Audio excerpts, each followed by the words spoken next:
After several thousands of years of man roaming the earth, filled with horrific bloodshed, amazing innovation, and defying the very essence of our being, we've finally reached the pinnacle. Killing in the name of...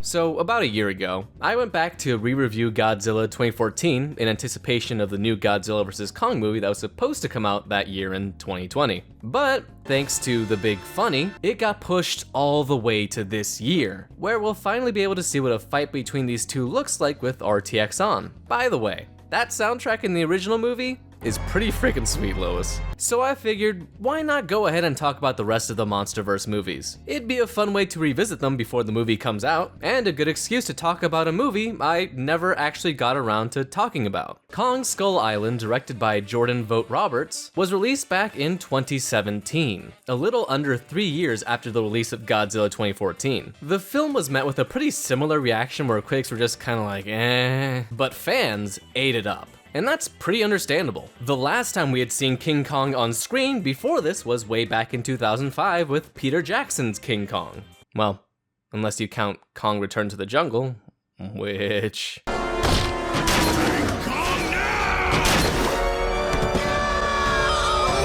It wasn't by a ton, but Skull Island actually wound up making more money in the box office than his scaly counterpart. And considering this movie was a March release date, that's honestly pretty damn impressive. Like I said before, I never actually got around to reviewing this one when it came out, so I can't go back and count every single OSHA violation I would have committed in that review.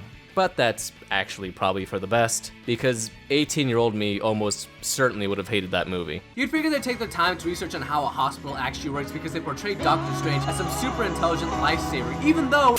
Knowing me, I would have been looking for the complex artistry, the inner themes, and the subtle commentary. Like, shut up. This is big monkey movie. Damn it.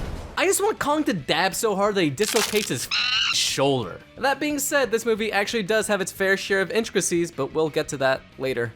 I just drank there as a mix of cranberry grape juice with whipped cream vodka. We'll see how good of an idea that was. I actually ended up watching the original 1933 King Kong movie in preparation for this video, just to see what we're dealing with almost 100 years later. Turns out, it's a lot. Not nearly as much blatant misogyny in the new one as compared to the old one. Why, Jack, you hate women. Yeah, I know.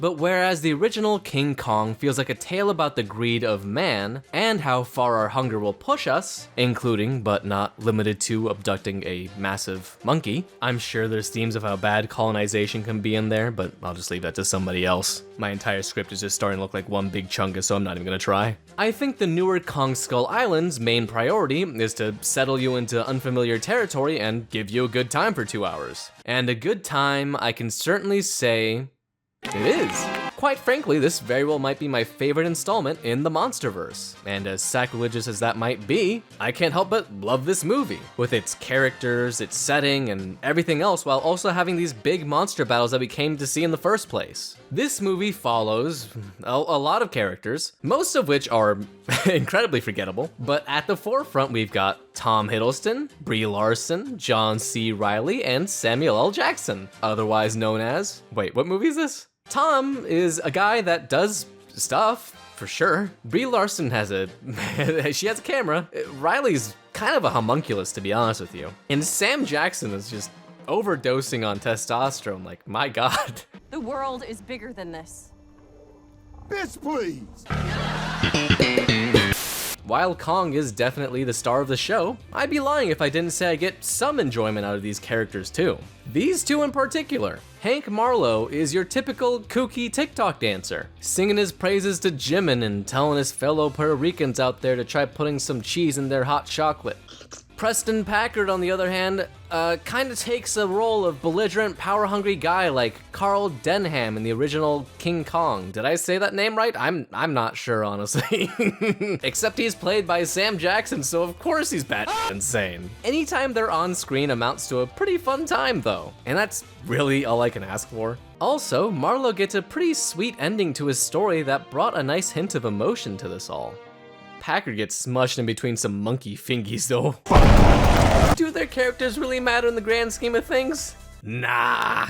Thing is, they never really had to. See, while I feel like Godzilla 2014 really had to nail the characters down because of the story being from the lens of the people witnessing the events, Skull Island was a Kong story with humans as a means to ground them in this world. You know, so you can watch and, like, understand how things are happening. God, I really hope that made sense because I rewrote that line like 5 separate times and it still sounds confusing, but I think you know what I mean. That being said, this story follows these characters as they embark on a journey to the unknown to find some big monsters. Of course, Kong isn't the biggest fan when they start dropping bombs. Quiet down, comment section. And he murders, like, all of them? We just got taken down by a monkey the size of a building.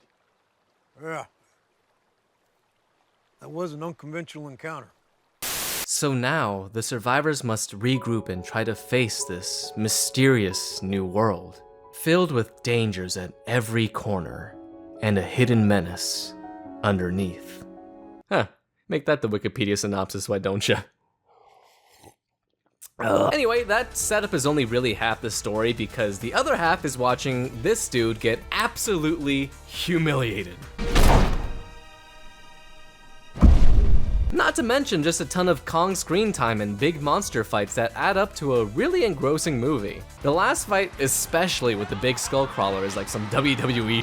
By the way, have I talked about how good this movie looks? A good way to make me love your setting is to use vivid colors just like this movie does. Beautiful, striking reds and oranges, a lush green forest. I mean, this all just looks beautiful, man. Shout out to Vietnam, pretty freaking sweet. No surprise here, but this movie takes a good amount of inspiration from Francis Ford Coppola's Apocalypse Now. Hell, inspiration might not even be the right word here. This movie was literally pitched as Apocalypse Now, but with King Kong. But do you want to know what apparently was an inspiration for this movie though? Fucking Neon Genesis Evangelion.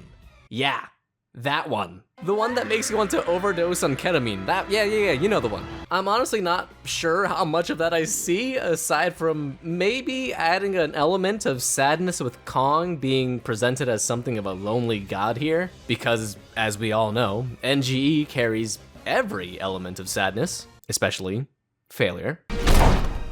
But back to the lonely god thing. One thing I really love about this portrayal of Kong is how much they really managed to evolve him for a modern audience in feeling more human than Beast. You can see like all his little sensibilities he portrays and you can empathize with him. Loneliness, rage, pride, horniness, you've got them all. Kinky Kong is a funny movie, by the way.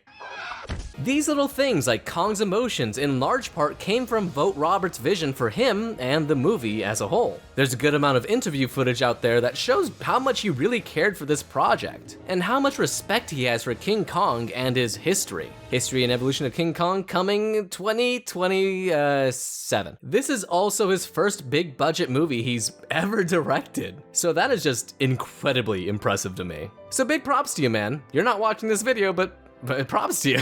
I very much felt like your heart and soul went into this project, and it definitely showed. He also ended up doing a pretty insightful AMA on Reddit, where he kind of gives this fascinating nugget of advice to aspiring filmmakers. He states, keep making over and over and over again. You have to make bad stuff before it becomes good. You must find your voice. People are afraid of being vulnerable, but all great art must be vulnerable. Aside from just being great advice all around, not only for filmmaking, but anything in general, I do find it kind of funny how not only did he leave himself vulnerable here, but by proxy, I feel like he made Kong quite vulnerable too. And that's quite the separation when you're looking at Godzilla, which is the most impressing physical force ever to be put on that screen, specifically the 2014 one, you know what I mean. This is one of the most humanistic Kongs we've ever seen on screen before. And there's just something to that which really makes this movie feel a lot more personable.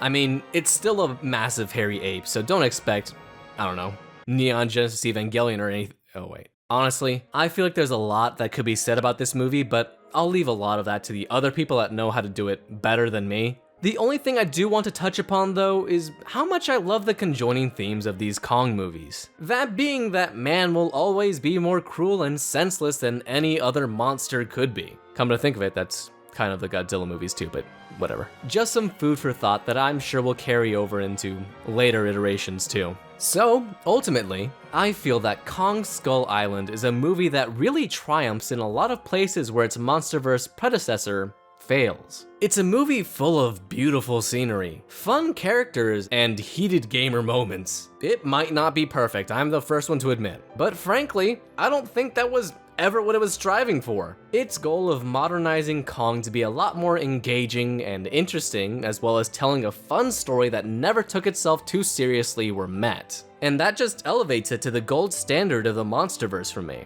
At least for now, we still got 2 other movies to get through. Even so, I think this movie is well worth the revisit and really stands its ground as one of the best monster movies out there. So, if you somehow haven't already, go and check this one out before the release of Godzilla vs. Kong. If not for the story buildup, then at least because...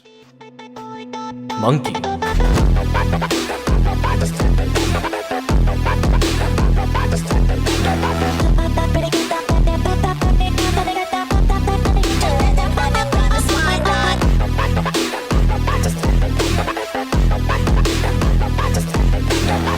Is that a monkey?